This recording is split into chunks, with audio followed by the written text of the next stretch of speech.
Welcome back to the podcast. Thanks for joining me today. We have a guest coming on, Scott Hewlett. He has a podcast called Multiple Calls. He is in the fire service, and he has a lot of unique perspective on stuff in the fire service and just kind of what's going on in the world. So tune in. And before we get started, though, just remember to subscribe to the podcast, The Weight Room, on YouTube, Apple Podcasts, Spotify, and anywhere else you listen to podcasts.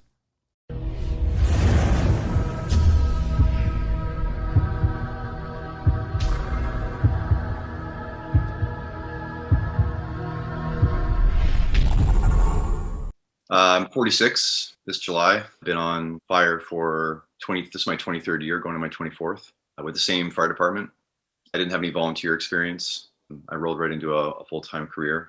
I didn't exactly roll right into it. It wasn't exactly easy. It took me 4 years, but yeah, I kind of wish I had the volunteer experience now that I talk to more volunteer firefighters and learn more and more about it. It's a piece of the experience I wish I would have had the opportunity to do. And maybe once the girls get a bit older and if there's time at the end of my career, maybe I can jump in and volunteer in my own community. I'll consider that for sure. Yeah, so I'm still back step. I haven't promoted. That's been a choice. I've got a whole list of reasons why I haven't done that, but I really love being on the back.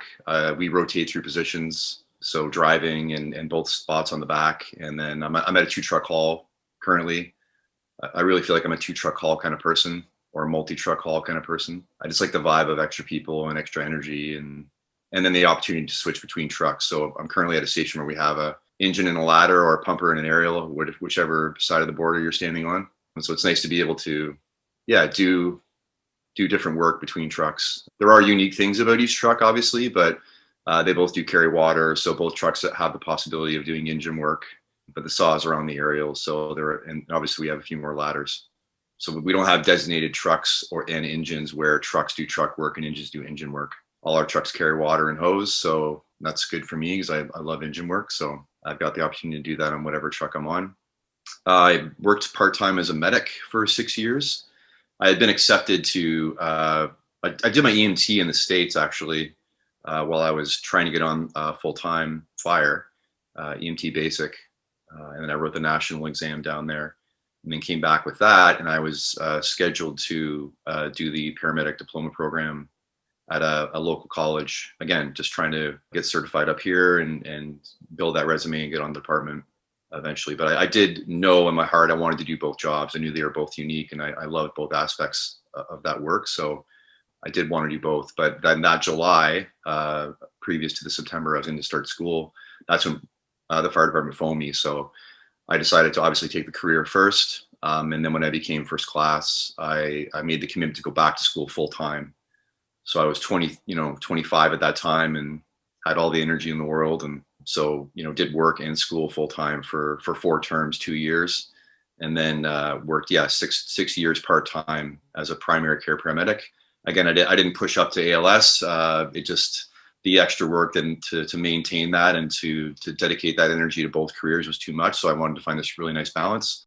And then before my first daughter was born, I decided to leave paramedicine and just focus on fire as my one job, and then family, obviously, right? So the first part of my career with fire, I worked at a tech rescue hall. So I was there for a better part of a decade. What else? Peer support. I got heavily into peer support for 10 to 12 years. I just recently left the team, not for any negative reasons, just because I want to refocus on some things and possibly go back to school and partway through a sociology degree. So I want to finish that off, get a master's, and maybe get into psychotherapy and counseling. That's sort of my goal. So mental health's a big part of what I do and like to educate on that. There's a YouTube video I put up, or I did, with the Mental Health Commission of Canada, sort of on my story, my background on mental health. And if obviously you want to touch on that, we can, but that's sort of why I really got passionate about peer support, and because I knew it sort of from the inside view.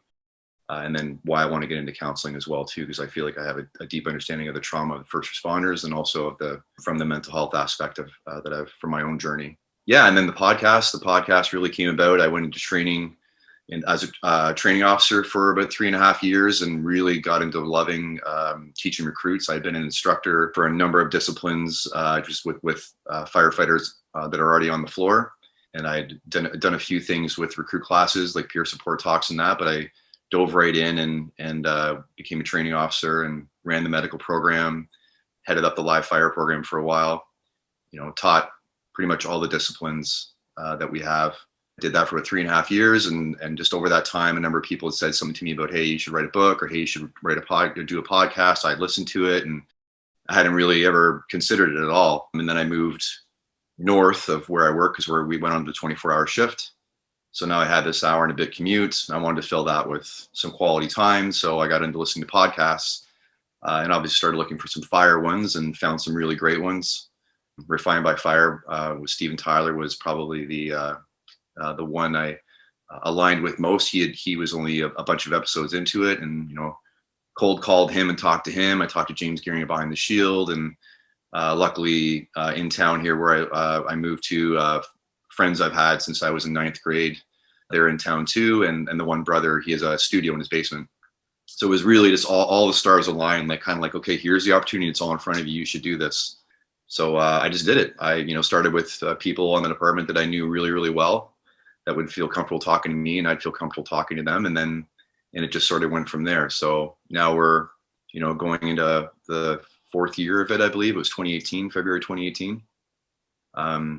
It's over 100,000 plays, which was great overall. 35 episodes, the 36 is coming out, but one a month, and I'm loving doing it. I don't push it. I don't do more than one a month, because I want to love doing it and enjoy it and not feel like it's a burden. So so far so good.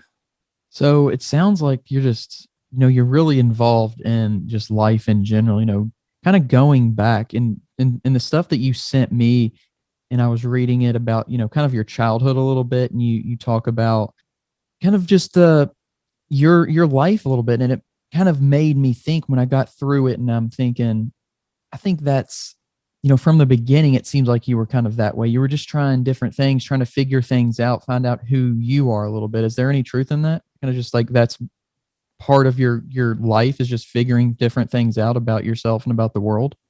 Yeah, it's a pretty fair assessment. Yeah, now that you're saying that, I think what I could tie into that was that I had a couple good friends, through my childhood years, but it was like school was rough for me, man. Just didn't really fit in, and I've always been a real sensitive kid, and I'm a sensitive person.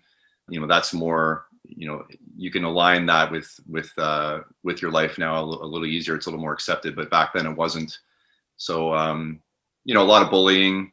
So maybe that maybe what came from that was not really fitting in 100% into something, right? Like I didn't play hockey, I didn't play lacrosse. Those were the two big sports I wasn't really athletic as a kid. I was more academic. Again, more, I wouldn't say thoughtful. I don't want to make judgments that people in the sports aren't thoughtful. That's not what I'm trying to say. But I think you understand what I'm getting at. Like I was just more of a sensitive kid. Wasn't really athletic. I was outdoors all the time. So was competition really not your thing then? Yeah, I'm not super competitive. I mean, I enjoy, like when I got in playing house league hockey as an adult with the fire department, just for fun. That was great. And same thing with lacrosse. That's fun, and I can get competitive in those moments. But and then I did compete in the fire fit stuff and combat challenge. But I always found that mentally tough on game day. Like the nerves would just get to me. So maybe ties in the anxiety too. So yeah, really anxious kid. A lot of bullying. Maybe not really feeling you fit in. So when that happens, the whole world's kind of, I guess you could see it as a positive. The whole world's kind of opened up to you, because you have to look at where do I fit in? Who am I? And so whereas if you're instantly accepted into this clique and it's a safe place to be, maybe you'll ride out that identity for, much of your childhood, much of your adulthood, maybe your whole life. So maybe that's interesting for you to ask me that question, because maybe that's why I am the way I am. I mean, I'm very active now. I mean, I mountain bike, I surf, I paddleboard, I snowboard. I got into bouldering recently, the last couple of years. So, I'm working out every day, obviously with firefighting and drilling. Like it's a very physical job. So, and I love it. Being physically and mentally challenged on a lot of things is key for me. So yeah, maybe that's where that came from. It's an interesting question. I'm glad you posed that. And it's something, when you get into the world of really just first responding, first responders and that kind of activity, that kind of go, go, go, that, it's not your typical, lifestyle. So was that something that attracted you to it? Was it just the diversity of what could happen? Yeah, I think I'm definitely a late bloomer, late to the party in a lot of ways. I think I'm finally starting to get, yeah, I think this last couple years, I feel like I'm finally getting myself dialed in, mind, body, spirit, right? Finding out what those things need to be for me. So yeah, and it's been a real journey. It's been a real journey of trying to figure out how to align all those. And I have found through firefighting and paramedicine that I think that the way you can do the job best is if you have those three things lined up. If you really focus on the physical, you're missing a lot, especially on the empathy and compassion and human connection part of it, which I think actually makes it easier for you to work through difficult calls and trauma. I think it's a common misconception, even like within the fire service and within first responders, that you have to jade yourself and put barriers up and buffer yourself and not connect. But for me, I mean, we could talk for a long time on that, but I found adding that human element to it really does help me. Maybe that's just my personality, but, and then obviously the job's ever changing, and with all the research that's happening with UL, and there's always new techniques and stuff coming out. Like man, you're never bored. If you're bored in this job, it's your own damn fault. You honestly are, because I always feel like I'm behind. I'm 23 years in and I feel like I'm behind. Like man, I should have known that 15 years ago. Man, I should have known that 10 years ago. Or so, yeah, I always feel like I'm behind, and you almost wish your career you could start it over and do the 30 years again and do it better. But yeah, I'm grateful. I'm happy to be where I'm at, physically and mentally and cognitively, and in the position I'm in and with the crew I'm in. So I'm in a, with my girls and my relationship and where I live. So things are really dialed in. You're catching me at a good time. So do you think that like you talked about a little bit of that compassion, is that something that maybe even subconsciously when you first got into this field of work, that it was something that you felt like you wanted to put into the world, maybe because your childhood, it wasn't, like you talked about having maybe some bullying and stuff going on. Is it maybe something like you wanted to bring a more positive impact into the world for that? 100%. As I got older, I would say, the man grew up to protect the boy, right? And that and not a lot of us understand that childhood experience, like that's always with you. You still are that child in some ways, right? But we grew up immature, and then that piece layers on top, I believe. So, rooting for the underdog and knowing you can survive and persevere and learn to thrive. Yeah, to protect those less fortunate, to, all these honorable, admirable things, and the, fire service embodies that, as much as these other first responder jobs do. This just happens to be my track. It's important. It's very much important. And I also feel like the job is a great equalizer. As much as we live in a society where it's very hierarchical, and this is the thing that levels everything. It's when you're in a car accident, it doesn't matter what your socioeconomic status is in that moment. It doesn't matter who you are, where you're from, you're injured, and you're injured in the same way that anybody else in that same situation would be. So yeah, it's just that great leveler of society. It's having empathy and understanding that when you see someone for 15, 20 minutes, maybe you may be witnessing them at their worst point in their life. I think having really hard times in my life, and even, with mental health stuff, if someone had just dropped in on me for 15 minutes, they'd have a completely different take on me than if you're talking to me right now. So I think having that long foresight, and hindsight, right? And putting those two things together and realizing that you're seeing a snapshot of someone's life, and that maybe you being there and you being that, maybe that's the first time anyone's been that compassionate to them ever in their life. And that's the moment where you did it. Obviously with the caveat that none of us are perfect. And I've been to my fair share of calls in the middle of the night where I'm not in the greatest of moods, but I try. Like, I think that's all we need to say. I think we need to get rid of that. Well, no one's perfect. And it's like, well, we know that's our baseline. We're starting from that. So if you're there and you're trying, and overall you're making the best effort and you're hitting it, 99% of the time, 85% of the time, I think that's enough. And I know I've help people deeply on a number of levels that they're conscious of and that they're unconscious of too. It's interesting you say that, and I was listening to an episode of Fireground Fitness podcast. I don't know if you're familiar with it, but Yep. yeah, it's he was telling a story, and along those same lines of just kind of bringing that compassion to every call, because you don't know somebody's backstory, don't know what they've been through in their life. Like you said, they're in their worst time probably when you get to them anyway. So don't make that even worse on them. Yeah, those moments are gold, and we don't really give them enough credit. And this is where mindfulness and self-awareness and gratitude and compassion and empathy, that's where these all collide. So I love moments when I'll have an epiphany, right? Or a realization like, oh my God, like I've thought this way for this long. There's that meme that goes around like I was today years old when I learned this, right? Like those moments are phenomenal, like because you have then you have this opportunity to expand your mind, and it will never go back the way it was.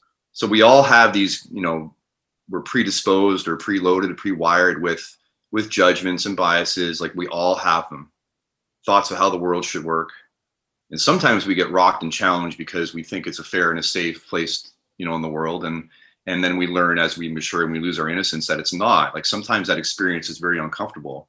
Sometimes it can be, you take addictions, for example, right? Like again, diving into the mental health, like you go down rabbit holes, just like you do with firefighting. You learn about addictions, and the video with Johan Hari, if you listen to him, and everything we know about addictions is wrong, and you start to hear about what drug addiction actually is about, right? When what causes it, that's disconnection from people, and all the proof that's there. And then in that moment you realize, like, then you're just down a rabbit hole. It's like, okay, well, now what else don't I know? Like, what else have I thought forever that's not true? And I've always had this drive in me to be brought something and want to break it apart into a million pieces, and then put it piece to piece, put it back together piece by piece, not physically, but in my mind, like a thought or an idea or a process or a system, right? And if we rebuild it and it's exactly the same way that we first found it, well, then it still holds, and we should keep doing that for another until we challenge it again. But I think we should be constantly wanting to break apart systems, not just for the sake of breaking apart systems, because obviously we're all here because a lot of systems are in place and they work. So not ruining things just for the sake of ruining them and watching them burn. That's not the mentality. It's more of I want to understand how this works, how this came to be, why it is the way it is. Is it still valuable? Do we keep it? Right? So that comes down to traditions we have in the fire service. It comes down in the way we interact with people. It came down to how we did peer support in my departments. And then, we would keep some real core things that were phenomenal that should always be there and carry forward. And then there's some things, well, that necessarily doesn't work right anymore, or that was detrimental because people that were fallible built the system, right? They did amazing work, but here are the few things they missed. Now we're going to do amazing work. We're going to miss a few things, and the next people are going to take the baton and they're going to move it forward. So yeah, that's really the way I operate. It's not to reinvent the wheel. It's about to understand all the parts of it, why it works, and then can we make it slightly better?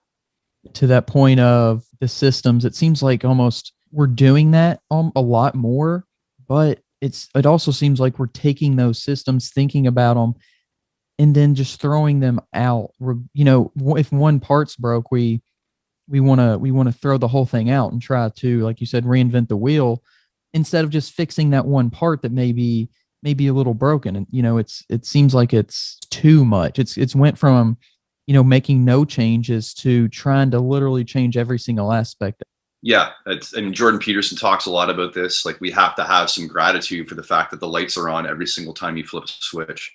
You move the tap and the water runs. Like the fact that this all operates the way, this is paraphrasing him, obviously it's not my thought, but the fact that this all doesn't just degrade into absolute chaos every single day isn't, he calls it a bloody miracle, and it is. So again, yeah, it's about trying to understand why things are the way they are, not just seeing it, saying it's wrong, and wanting to change it. And then we also have to just like take the fire service, take anything in the fire service, take mental health. You better have something very, very close to I wouldn't say perfect, because we should be willing to implement things that aren't necessarily perfect and then work to improve them. But you better have something to replace the thing that you're destroying. If you want to just, wipe it off the table, you better have something else to bring to the table. And if you don't, then you probably shouldn't be commenting on the thing that's on the table currently. We do need to look to other countries, because they have, the Scandinavian countries have a lot of systems in place that work phenomenally. And why did they work? So you can't always say, well, this, look at them, they're doing great. It's like, well, but why? Like, what's specific about that area that this is why this works? And this is why people are always saying, learn something in the fire service, bring it back to your department, look at your run area, look at the equipment you have or maybe could get. I did a year work exchange in New Zealand, right? So I really had to have this open mind of like, okay, this is the way you guys do it. You don't have hydrants coming out of the ground. You pop like a small rectangular, almost like a manhole cover out of the ground. And there's a spindle, and there's a place you sink your own hydrant. Like, that's a completely different way of doing things, but there's reasons why that is. And the trucks were smaller, and the streets were tighter and twistier. And so the whole thing was different, and I just had to literally roll with it. But there was, one thing in particular there where we always wore, like, I started my job wearing a balaclava, protecting all parts of my skin, right? They didn't have them. And to me, that just blew my mind. And so that's the one thing I kind of pushed against. Like, I'm not comfortable because I know why I have this on. And I had a small sense of fire behavior at that point in my career. I have way more now, but now it just seems ludicrous that you would not wear that, right? Like, and they had all their reasons why. And then I also had, counter arguments to it too. So that's the thing too, is that maybe this is culturally in general, but it's definitely in the fire service. It seems to be that if you're bringing something new to the table, you have the burden of proof. You better be able to answer every question that you could get carved with. It better be bulletproof. But the people that are sitting with their arms crossed, they don't have to defend their way at all. So that's not cool with me, right? Like, I want to have a conversation. Like, I'm bringing you something. You tell me why you think we should keep doing this, and because I actually want to know, and then we'll get to something, right? But that's always drove me nuts. Where, like, even with my diet, like, I've chosen to be vegan. I've been vegetarian since 2005 and a vegan since 2010. There's a lot of reasons for that. I'll just caveat that too. I have no problem with hunting. I have no problem with, local farmers and the work that they do. It's a longer conversation. My point being is that I've always found that I have to defend why I eat the way I eat and have a bulletproof answer for that, because that's seen as abnormal. And the people that eat quote unquote normally don't have to defend their way of eating whatsoever. So I'm open to dialoguing about different things. I'm just not open to a one-sided conversation and someone not being willing to or being able to defend their point. That really drives me nuts. Just something as simple as veganism. I went on that diet for a few months, maybe 6 months, just to try it out. And because I read a book and I got inspired by it. And, when people ask you why, or people ask you or tell you, you're not, getting enough of this. And my first response isn't, yes, I am. It's, do you even know what you're eating and the benefits of why you're eating what you're eating? It's, to me, I don't feel like I have to defend myself. In a lot of cases, people force you kind of to do that. But my first really question to them is kind of the same question they have towards me. So, but yeah, it's all about just kind of having that open dialogue and being able to actually be able to have a reason for both ways, the new way, the old way, and the middle way, because that's often how it kind of transition. It doesn't just go to, somebody told me to be vegan, so now I'm going to be vegan. It's more like, okay, maybe I'll try it, and we're going to cut out meat for a day, a week. But I went about that in my own way, and it was a process. And I know all along the way why I was doing what I was doing, and being honest with myself about, is this good for me? Is it not? You can be unhealthy eating any way, an unhealthy meat eater, an unhealthy vegetarian, unhealthy vegan. You can do all of them unhealthy, keto, paleo, whatever you want to call it. You can do all of them unhealthy. And what I don't like is when I get accused of or having to defend the way I eat by people that are obviously unhealthy. It's like, well, what I'm doing is obviously working. Yeah, it's very ironic. What you're doing is not. So you need, again, get your own house in order. That's a Jordan Peterson thing too. Get your own house in order before you start pointing fingers at other people. So it just seems to be a trope. It's kind of a thing that you just do. You beat on vegans. Like, that's just what you do. So, and I think I was the first guy in my entire department to go vegetarian. So, but here's how I approached it. I'll give you a bit of insight into it. I never expected anybody in the department to adapt to me. So I always adapted to everybody else because that was the way of the culture I was in, right? I also cooked. I would happily cook anything, and I could cook anything because I grew up eating meat and dairy and cheese and all that. So A, I cooked. B, I was a good cook.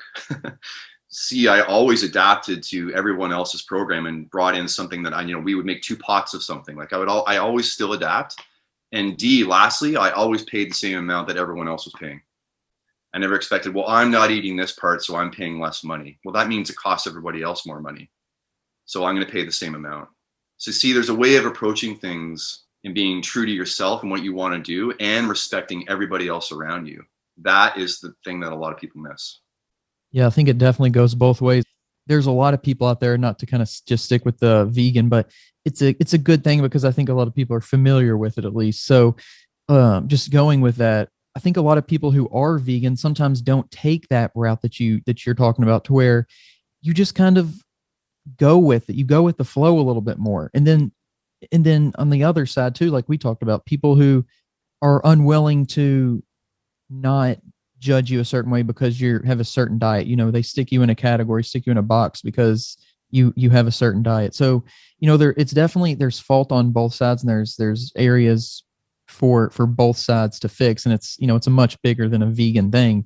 For me, it's just I think we're sticking on it because it's a metaphor. Like you're saying, it's a metaphor for everything else. I've really become, for good or for bad, I've become very good at flipping the script about looking at things from multiple perspectives, questioning my own actions and beliefs, being willing to dive in and try something for long enough to know if it's useful. I could, again, make a tangent onto fire-related stuff. There's, say, hose handling techniques, right? Nozzle forward is massive in the fire service. I learned those techniques. I really found that they worked for me after practicing them for a long time. It was something that I realized I could do and not screw up the whole system. If I'm holding the hose a certain way and moving it a certain way and applying water in a certain way in zero visibility, nobody really knows what I'm doing. They just know it's going out and things are getting better. But I'm not looking at, upending the entire department to change how we would structure our trucks and how we would go into the house. Like, that's not what I'm doing here. Where are the things that I can put into my practice that isn't going to mess up anybody else, but I'll feel more confident and competent, and hopefully I'll be a little bit better at doing it because I do those things. But in teaching so much, I've found that you'll show somebody something new. They would have seen it and heard about it and, for 5 minutes, they'll try it, can't do it. This sucks. We shouldn't do this. Like, that's how children behave, right? You're going to stomp your feet and be frustrated and pout because you're not good at something immediately. I have to talk to my girls about this all the time. We're teaching them to play ukulele and guitar. I'm like, you need to be patient with yourself. You've literally just started to learn this. You're 7 years old, right? Be patient. You got to teach your fingers to do these things. Don't talk to yourself like that. So what I'm driving at is, if you're showing something new, you should perfect it first and apply it, then judge it. And then you could put that onto diet. You could put that onto whatever you want. If you're going to judge something, you better get close to mastering it, put it into practice and try it in a real life situation. And then you can judge it against what you knew before.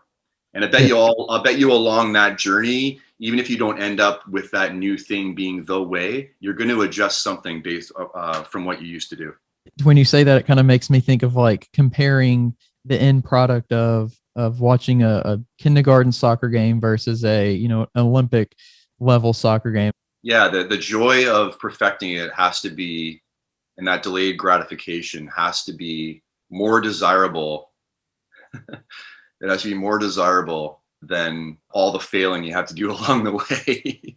Like you have to suck for so long. And then, let's be honest too. Like if you want to, we're masters of none. Like we're jack of all trades, masters of none. And it grows and grows and grows, all the things that we have to know. I'm frustrated about that with the fire, like the way maybe the Canadian fire service operates versus the American. I think maybe, like, again, a lot of guys will look down on it, but I think there's something to being put on one position on a truck, and that's what you do. Like you are really good at that. And when you show up, that's the one thing you do at every fire. And you know it's going to get done perfectly. With us, like we rotate trucks. I could be on a squad one day, an aerial the next, and a pumper the next, like in different areas, different houses. We've got, it's always ever changing, and you're always on the back foot. And you can never really be up on AutoX unless you say stay at that hall for your entire career. And that doesn't always happen either. So there's something to be said about being really good at one thing. And this is when we see these high-end athletes. I mean, some of them can do both, but Jordan, wasn't the best baseball player that ever lived. So again, like learning something, I've had to accept that, well, I like to do all these different activities, and I like to play guitar and ukulele, or I like to sing a little bit. Like I like to do this podcast, but I'm not going to be the person on any of these because I'm not dedicating fully my life to the one thing. So I have to be okay with just being okay at all these things and just kind of enjoy them for what they are. Or you can dive in and just be all in on one thing. Like that's it too. So it's options. It's just what we choose to do. Yeah, and it seems like just the world of firefighting has so many more aspects now than it did. It was like if you're a firefighter, you fought fires, and now it seems like if you have the potential to do so much more, like so much more diversified calls could come. You get trained to do so much more, which I think there's benefit, like you said, to learning and doing those different things. But do you think it's kind of come to the detriment of just being a firefighter now that firefighters have so much more to do? Or do you think it's kind of given them more perspective on different angles of it? Yeah.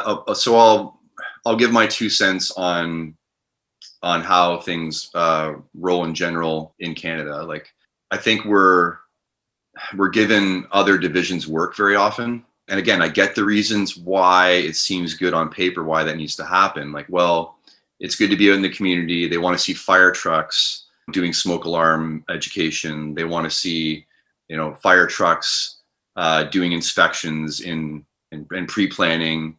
So as much as you want to keep everyone busy, right, there's a lot less time to drill on those few things that you really, really should be good at. You really should be good at those. And that should be what you do. Like you're that tip of that spear in that one. That's your part of the team. The more you divide everybody into doing a little bit of everyone else's work, the less adept you're going to be at the one thing or two things that you really should be good at. The flip side of that is the accountability and ownership of that is if you ask for that and they take that extra work off of you, you better damn be filling it with drilling and trying to perfect the job, as opposed to like, oh, glad we don't have to do all that FPO work anymore. I guess we can just sit on our asses now. That's not how this works. If you ask for it, you better follow through with it. And then when you show up on scene to do that thing, you better crush it, because that's what you said you were going to do. We're all fallible. We're going to make mistakes. We're not going to be perfect every time. That's fine. But you better be as damn near a perfect person as you can in that moment, because you asked for the time, you were given it, you were given all the tools. And I think sometimes a lot of guys, and I say guys in general, guys and girls, can make excuses. They can make excuses like, well, this is why I'm not really good at this, because of all this thing. If they took all this off of us, we'd be great. It's like, yeah, would you? All of a sudden you'd be filling that time with the thing you really should be good at. Maybe that wouldn't be so comfortable for you. So be careful what you ask for. And do you think that if that situation were to come where you do get that time to do what you need to do to become truly great, a master of it, if everybody were to get that time and they achieved it, do you think that there would be a peak level to hit? Or do you think that it's kind of unknown, how efficient, how good the fire service can be at achieving a more specific mission? Oh, it'd be really nice to find out, wouldn't it? Yeah, I think we would be a lot better. We would definitely be a lot better. Like where that peaks, I don't know. It'd be really awesome to find out. I'd love to be given the time. I'd love to be given the time to do it. It would be, you look at let's take SWAT teams specifically, right? When they're not running an actual incident, they're clearing houses, like training, like they're drilling all the time, like, Navy SEALs, like, all these high performing elite teams. When they're not doing their job, they're training for their job. You look at high end athletes. I know a lot of people have probably spoken about this too. They don't just show up on Sunday and try. Like, they watch game film. They practice as a team. They work out and train as individuals. They're always working to get this and they're going into a controlled system, right? Like, a lot of things happen on the football field, but it's finite. Like, the game has rules. The field's not going to fall out from underneath you. So there's a few things you can depend on. And then we're dealing with something that can actually kill you, and we're going to train less than that. That just seems to be completely inane to me. And I mean, the last point I guess I can bring to that is that it's a lot to ask of a person and of yourself. Like, we go in 7 to 8 times a month now on 24s. What are the odds that I am at my absolute peak performance 8 times a month? What are the odds of that I could run the worst call I've ever had and be the decathlete I'm supposed to be on 8 times a month? Like, that's a lot to ask of somebody. It's like, just to think about what you could actually roll in and be expected to do every time you come in. And I think that's too much to bear for a human's mind. So they don't really think of it in that way. Like, they don't wrap their head around that. It's a lot of pressure, right? You wouldn't sleep. You wouldn't sleep like at all, because you'd be stressing about it all the time. So we should at least be trying to be as good as we can. And hopefully we're all, at our 60%, hopefully that's enough to get us through 100% of the call. And I think most of the time it does. And luckily that's why we have teams, and you're not running this call by yourself, because you're probably not at your best. There's probably some stuff going on with you, and this muscle's not quite right, or you didn't quite get enough sleep this week, or you got some stress because of what's going on at home, and you're just off, right? So we need to be honest that we're human. Be honest with each other and ourselves. Not come into work if you're not at as good as you could be. If there's a potential you could be dangerous to yourself and others and your crew, because your back's going to give out if you bend over the wrong way today. You better not come in. You need to take that day off. So yeah, there's a little bit of a rant on that. Do you think that if that were to be the case, if it were given, and I think, at least the awareness now is better. The education on it is better. There's a lot more, health and fitness going into the service. But do you think if it became a mandatory kind of deal, would that end up hurting just the availability of fire departments? Yeah, I mean, for as long as I've been on the job, we've never been hurting for applicants. There's lineups thousands long, at least where I'm at. So we're not hurting, and we can choose to be choosy. And the more picky we are, the better, just on a quality of a person and their ability, physically, mentally, cognitively, on those 3 fronts, spiritually. The more you can get someone that's as dialed in as they can be when they're applying, the better. So, however we would do that, I've got my own take on how that should be done. But yeah, I think we can afford to do that. I don't think it would limit it. I think you would still get people fighting for it, because especially with this job, it still is a real dream job. It's something that's sort of in your blood. I just get paid to be who I am, basically. Like, if I was told I couldn't come in, I go on shift tomorrow. If I was told I'm done, I mean, obviously that'd be a huge identity hit. But if I was halfway to work and they told me not to come in, and I came across a car accident, I'm still going to get out and do what I do. I still carry a bag in my, a first aid bag in my truck. I'm not going to stop being who I am because I don't have the title, right? So I think you're still going to get those people that have that in them, that want to come in and do it because they're really, it aligns with who they are. Now, I think there's probably a problem with people that get in, and then you have the security of the job, of the pension, of the benefits. You've got all this time off, and that's a pretty sweet deal. And if you're not running fires every day, like Detroit was not too long ago, if you're not crushing fires every single day, well, then it's maybe not going to push you out. And people can stay in a job like this, I think, for the wrong reasons, right? And they let themselves slide, or there's a reasons why they slide, and then they just won't give that spot up. They won't leave. It's too sweet a deal. So I think we got to be honest about that too. So there's a lot of people that are in the job just to hold the spot, and they're in it for themselves. And we obviously have to be in a job to make money to live. Like I have to put a roof over my family's house. I have to eat. Like, obviously I want to earn a salary, and it should be valued at based on what I do and what I'm expected to do, what I'm prepared to do. And that's what I'm saying. You shouldn't be doing this for free because it's who you are, and they would be dishonorable to do anything else. But what I'm saying is that you can fool yourself or try to fool others, and you can stay in something for too long when you're actually not cut out for it anymore. I very strongly think that also trying to get into the service just because something is your dream, just because it's your dream job, it doesn't mean you should have it. So what if I dreamt of being an astronaut or a pediatric surgeon? What if I suck at it? Just because it's my dream doesn't mean I should have it. If I should try to get in based on the criteria, and if I suck at it and maybe I'm really good at something else, then I have to discover why I need to move on and find that job I'm good at. So just because it's your dream, it shouldn't be this sob story like, well, we should let you have this and stay here and have this job because it's your dream. This isn't about that. This is way too serious for this to be something about you. It's way too serious for that. That's maybe I'm too serious about it, but I think that's the other end of the spectrum. It's discounting what it's actually about. I feel like whenever, at least for most people, like when you first get into something, you have the best intentions, you have the highest hopes of what can possibly be.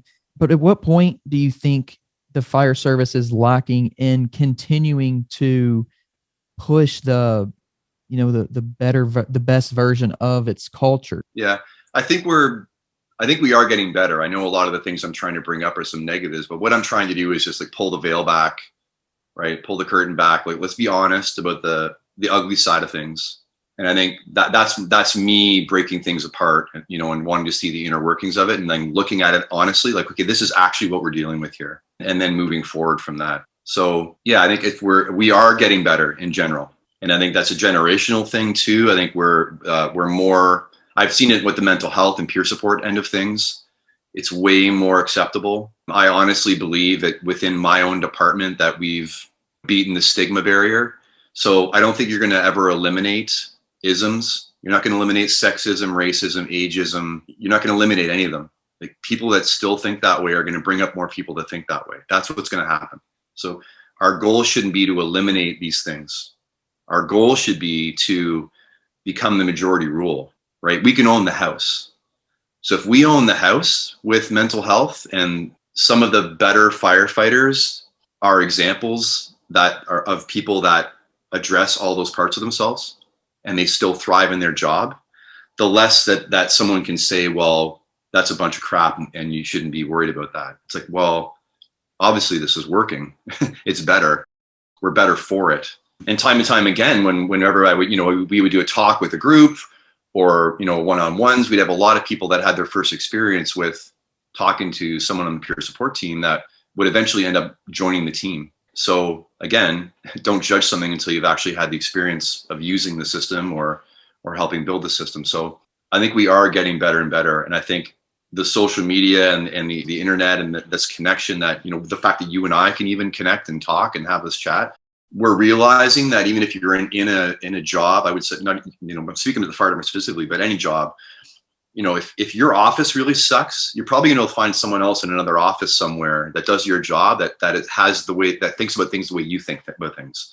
So if you don't have a tribe within your own crew, that really sucks. That's not, finding a friend outside the job is not going to make that better. But you will feel more like, oh, okay, like the way I think about this, the way I feel about this, there's others out there like me that think this way too.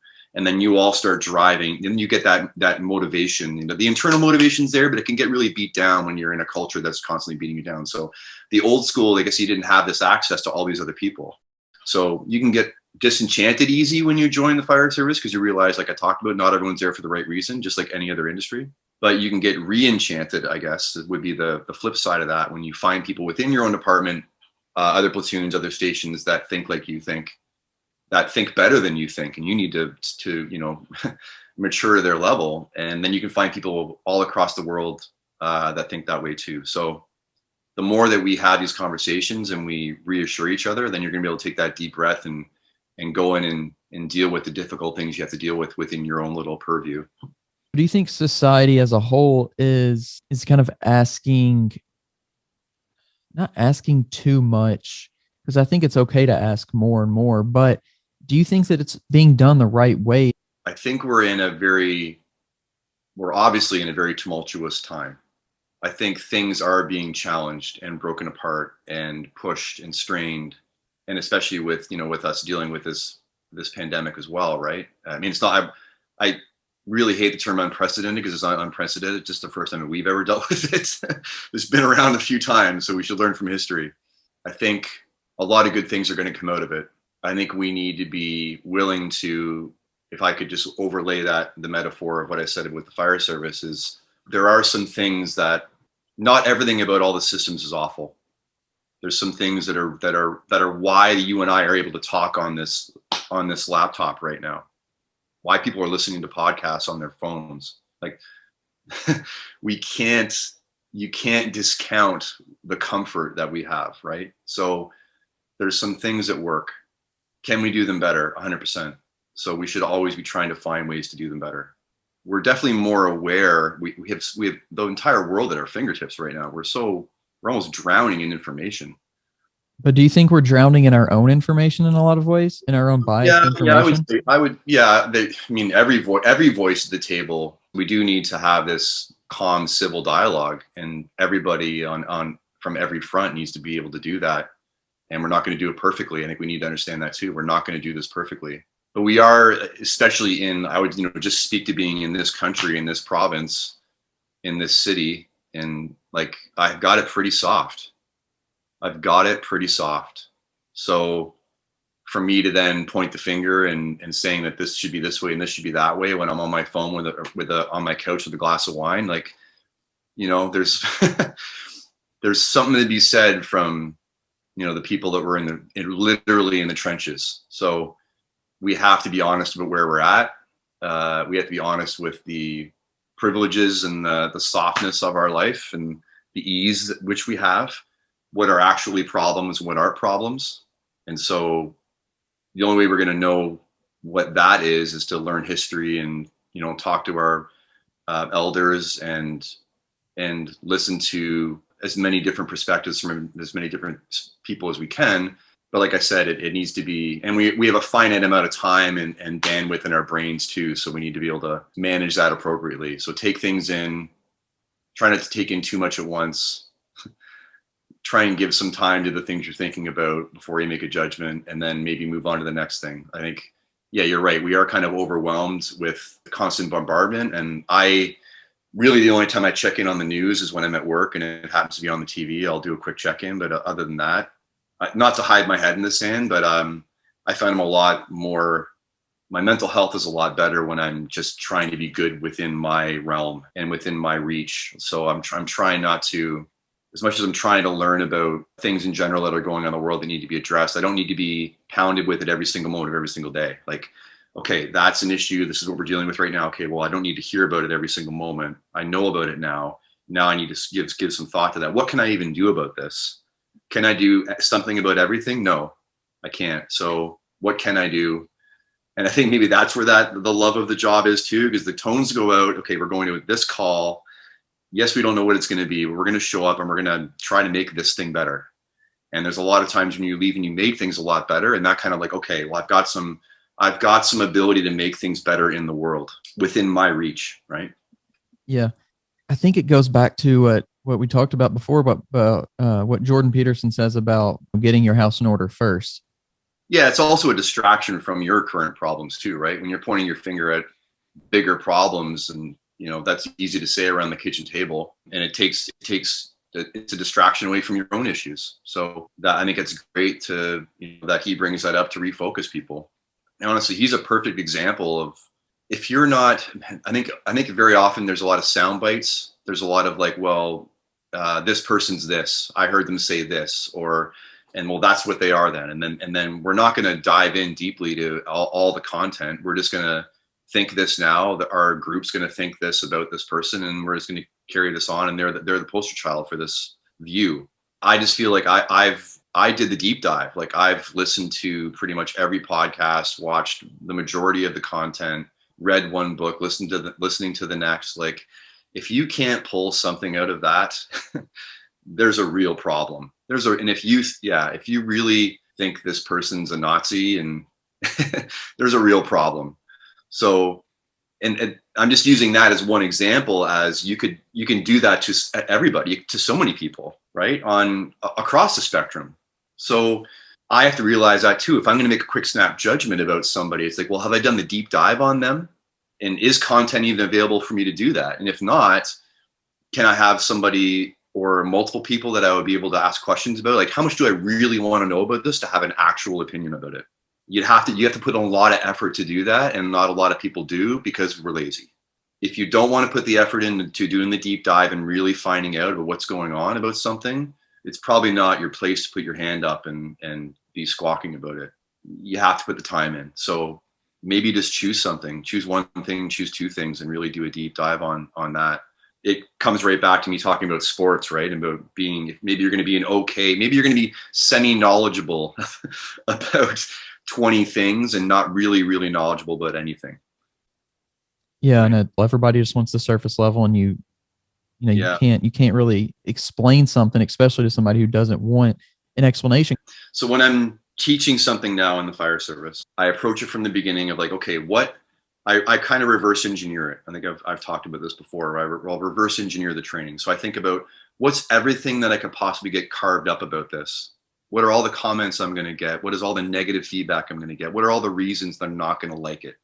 And then I build it backwards, addressing all of those issues until I come to the beginning, and then I've got the program. And sometimes there can be frustration, because then you're standing there, and of course they pop up, like all the comments start flying out. They think they're going to cut you to pieces, and it's like, well, not to be schmarmy and one up you, to actually out of deep respect for, I actually considered what you might be concerned about, like legitimately. And I have the answers for you. I did the work ahead of time, and not just standing in front of you spouting something. That can actually get people even more mad. It's like, well, you've got an answer for everything then. Like, you get this kind of attitude, right? I think we need to have some understanding, sympathy for ourselves, empathy for ourselves, and for other people too, that whatever you're trying to talk to somebody about, maybe if someone was maybe this has happened to you and you don't even remember it. Maybe there was a time where someone was trying to talk to you about something 10 years ago. And you were that person that was just sleepwalking and closed off and not willing to hear it. And just because you've now suddenly at 46 had the epiphany of like this thing, and you know it, and now you think you can't expect everyone else to have the epiphany flip just because you've had it. So it took you 46 years to get to that thought. Like, maybe there's a lot of people that have had it way before you. There's a lot of people that are 20 levels above you, that you're a child in this right now.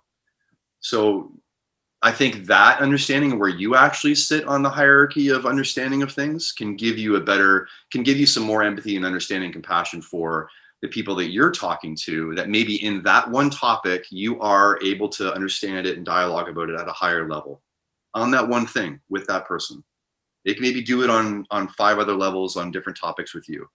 And you can't expect them to, just because you've delivered it, even in the way I've said, considering what their negatives may be, and you deliver it perfectly, your desired outcome can't be that they agree with you. All I do now is I'll bring it forward. I know it's good. I've vetted it through enough people. I bring it forward, and then it's this. I release it. And people are going to do what they're going to do with it. And some people are going to pick it up and love it, and some people are not going to pick it up and they're going to hate it. And that just is what it is. Like, you literally have to do the thing just for the sake that it was the right thing to do. So approach it with the goal of removing the opportunity to remove ignorance, right? So now I've said the thing. Now you can't say that you didn't know because I brought it forward and you know now. Because I didn't know before, and now I know, and now I'm bringing it to you. Now you know. You can't say you didn't know. Now it's a choice whether you choose to do something with it or not. And then that's ownership and accountability on their part. So I get less and less frustrated now, and I also find I ask more and more questions. So when someone brings me a negative, I'll just keep asking questions to actually dive deeper into where their thought process comes from. And sometimes with people, you'll hit a limit very quickly where they haven't actually thought it through very deeply. And then they get defensive and they get angry with you because that's the reaction once they hit the bottom of the limit of their ability to dialogue. Sometimes you'll actually get enough answers where you go, oh, I understand where you're coming from. Or, oh, you're misunderstanding what I'm saying. I'm not explaining it properly. How about this? And you can offer it in a different perspective. So I find now, instead of just defending what I think, I find I'm asking more and more questions to find out why you think the way you think, if that makes sense. Both firefighting and paramedics, just to take the two things, have humbled me so many times. And, a lot of people can say it, but man, the mistakes, there's a lot of them, right? There's a lot of things you wish you could go back and do again, or you wonder, how the hell did I not do that properly? And this is the thing with recruits too. I tell them there's way more pressure on me than there is on you. You just got here. If you make a mistake, it's like, I literally just got here. I've never even seen that before. But I've been here for 23 years. Like if I'm screwing up and I'm dropping the ball, it's like I'm accountable for that because I damn well better know better. So there's a lot of pressure. The longer you're in a place, the more time you have had behind you, and you've either wasted it or you haven't. And yeah, it's hard to swallow the mistakes sometimes. But you got to be good to yourself and understand that you're trying and doing your best. Like I said, you can't show up perfect every single day. So there's a balance there. I always want to balance things out when I say things like that, but it's humbled me so many times. So if I get on a soapbox or on my high horse, sometimes you can very quickly, you don't need other people to knock you off. You're gonna screw up and fall off yourself, and then you better be honest about why you're in the dirt, and then be good enough to yourself to climb back up again. Like you got to have good self-talk. You can't beat yourself into the ground. That's not helpful. One thing I've gotten better at is just being immediately open and honest and owning it. And sometimes I'm in the moment when I'm being open and honest, I'm being open and honest about what I thought just happened. I'm like, I thought that this is what I did. And then I go back through it and I'm like, well, no, that's impossible because this, and this, like it had to have happened this way. And I'm thinking, how did I drop the ball like that? And recently, sleep's always been an issue with me. I've gotten better at it now. I'm getting better at it. Really trying to, like I said, dial things in. This past week's probably been the best it's been in a long time. But sleep deprivation has played a part, definitely with work, not being as rested as I could. And just because I can't sleep, it's not like I'm out partying all night. That's not worth it anymore. So, yeah. And then I noticed mistakes at work. And it's like, okay, well, I have to be honest about that. Why did it happen? Well, it's happening because you're sleep deprived, right? Like that doesn't make sense. You've done that you've done the 10,000 hours on that. You don't drop the ball on that. Like you're sleep deprived, and being sleep deprived is like being drunk, right? So obviously that's a thing and you need to be honest about it. And then, okay, what do I need to do about that? I need to take a day off. I need to sleep. I need to go to my doc. I need to sleep med, something. Like, how do I fix the problem to ensure that, again, I'm able to come in and do my job? So again, that's being humbled. That happens all the time. And I think I'm aware of it more and more now. And that's hard. It's hard when you think as you get older and you've been on things longer, you should just be, checking off the perfection boxes as you go. And it's like, this doesn't work that way. You realize more and more of the things that you suck at. When you finally get good at something, you're like, oh, I haven't touched that in a long time and I'm really bad at that. So yeah, it should keep you interested. That's for sure. If it doesn't, like I said, it's your own fault. It's very interesting you talk about the sleep aspect, because I feel like there's these shifts and these demands that are put on people that, first responders, doctors and nurses, these people who have so much responsibility in their hands, the load that we're putting on them, it seems almost insane. to expect after, back to back to back, going hard at it, Yeah. that they're still going to be at the top of the game and not make a mistake. And Yeah. I would hate to be the person that that is on the other side of the call, knowing that it's this person's third straight night at it, and it's Well, it's kind like of the doctors doing residency, right? And they're putting in 100+ hour weeks just because the doctors before them did that. Like you're probably not, you're always getting doctors that are really sharp at their best, right? Rolling in first thing in the morning, had a coffee, had my breakfast, had a good night's sleep. Let's do your surgery. It might not be happening that way. So this is probably across different industries. Everyone can speak to their shift. I've worked three different ones. I worked one in New Zealand as well. So I don't need to describe them all. It'll just be boring. But I feel like the one we're on now does literally give you enough time to recover. If I work a 24-hour and I'm sleep deprived, I think anybody can make it through 24 hours and not getting enough sleep. But the next night I'm in my own bed, right? I'm not doing a second, third, fourth night shift in a row. That to me was insane. That was really insane. Because by the fourth night, even if you're literally going home and napping every morning trying to recover, you will not. Especially if you're busy, you're not going to recover. So to me, this shift I'm on right now, it literally gives you the opportunity to recover properly outside of having, medical issues or mental health issues or stuff that's making it hard for you to actually, like, you're given the time, you're actually putting in the time, you're not getting a lot out of that time because you have something that you need to solve. But if you can get things, like I said, dialed in with yourself, and you have the opportunity, you can balance it. It is doable. It'd be interesting to know how many, you mentioned the police too. So let's say police, let's also add in doctors. So medical procedures that are mistakes that are made, police errors. It'd be nice to know which ones are and how many of them have sleep deprivation as part of them. I'd really love to know that data. That would be really interesting to know. How are they making, life and death decisions in those two jobs on very little sleep? They are doing that more often than I am. Police are making those decisions probably more often than I am, and doctors definitely are making those decisions more often than I am. So the few times that I may have to do it in a month, the handful compared to them is it's different. So I would really love to know the data. It seems like you've done and had so many unique experiences over your career, over your life.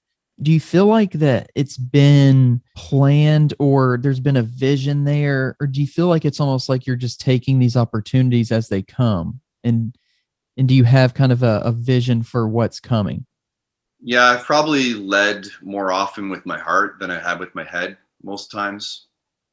I probably should have been more structured in a number of fronts and just stuck to it. I kind of riled against that a lot, of just not wanting to feel, I guess, robotic. This is what you do. You do this, this, this, this, and this, and then you get this result. And then you look around and everyone else doing the same thing. And it just seems so, it just seems so robotic to me. Maybe that was my adolescent brain hanging on a little too long. Maybe I should have just matured up and got some more structure early on in a number of fronts, and I'd be in a better position. But it's cliche, but I am where I am because of what I've been through, and I am who I am because of what I've been through. So, looking back, and looking presently where I'm at and where I'm going, would I want to change it? Like, of course, I think we'd all want to go back and change things, but would I change it? Probably not. I don't set hard, like, okay, a 1-year plan, 5-year plan, 10-year plan. Again, I probably should do that. Or like a future authoring, like, Jordan just does like a future authoring program. Like that sounds like it'd be a really great thing to do. But I am getting better at being honest to where I'm at, taking stock, making small changes every day, being consistent, seeing benefit and improvement from those things, and then adding something new and adding something new and adding something new, moving in a general direction with things. So I probably should be more structured. I should have been more structured early on. I have more structure to my days now. I'm definitely more balanced because of it. And I do have some goals for the short term / long term now, but I haven't necessarily written out 5 or 10-year plans.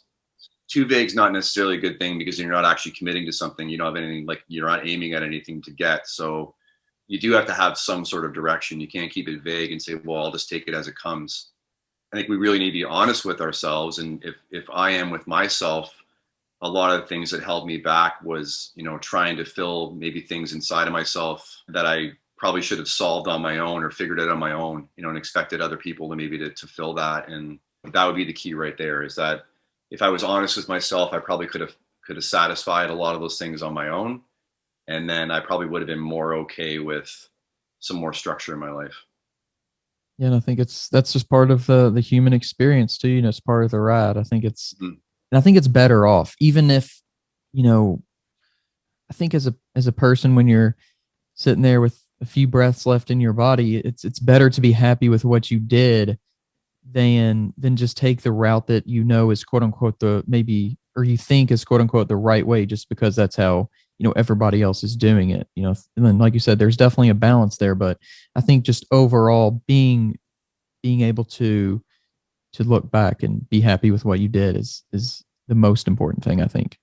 Yeah, I think as long as I can look back and realize that I was brave in moments when I had the opportunity to be brave, or have courage in the opportunities where I had the opportunity to be courageous. I think as long as I have that to look back on, and that goes through everything: parenting, your work, your relationships, all of it.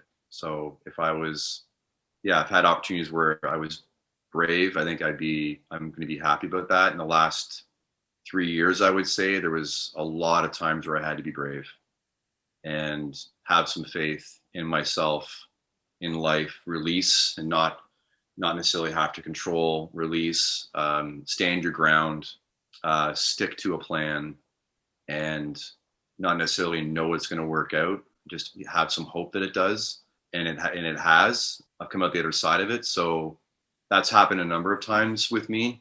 Times where you get yourself in a situation, and there's times where you were put in a situation. So as long as you can get that out of it, and you're that person going through it, I think you can be proud of yourself and celebrate the win. That'll bring that contentment and that joy in your life. Before we head out, if you want to, let people know where they can find the podcast and they can reach you. Yeah.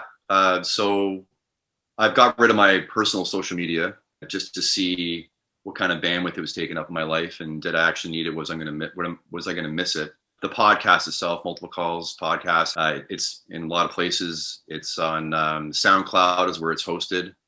There's a Squarespace website on there. I specifically want to highlight, there's a credit page on there. I like put names up there. People have credit for being, people in my own experience and just in general in the fire service that have helped make things better. It's really important for me to give credit where credit's due. There's a resources page on there too, with a whole host of other podcasts and websites and blogs and Facebook pages that I have found of benefit. And if anybody knows something that should be added to that, if anybody knows a name or names that need to be added to the credit page, so they can fire them to me. The podcast has a Facebook page at Multiple Calls Podcast, and same thing with IG. It's easy to find. Same thing at Multiple Calls Podcast. The Gmail's multiplecalls@gmail.com.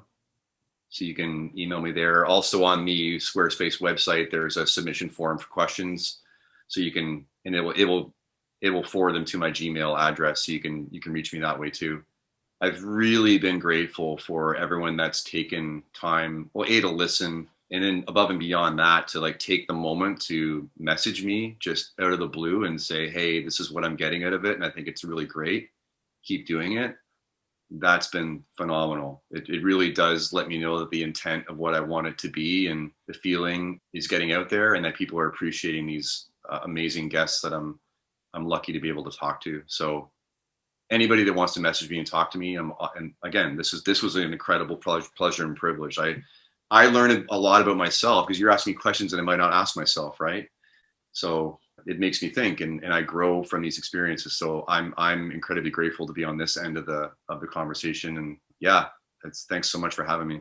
And thanks for coming on. It was really cool to talk to you and to hear what you have to say. Thanks for allowing me to do it. Thanks for tuning in again to The Weight Room. Hope you enjoyed the episode. Make sure you check out the links down in the description to his podcast, his Instagram and all that good stuff. It's definitely worth checking out. And don't forget to subscribe to The Weight Room wherever you're listening. And other than that, have a great one, and I'm out.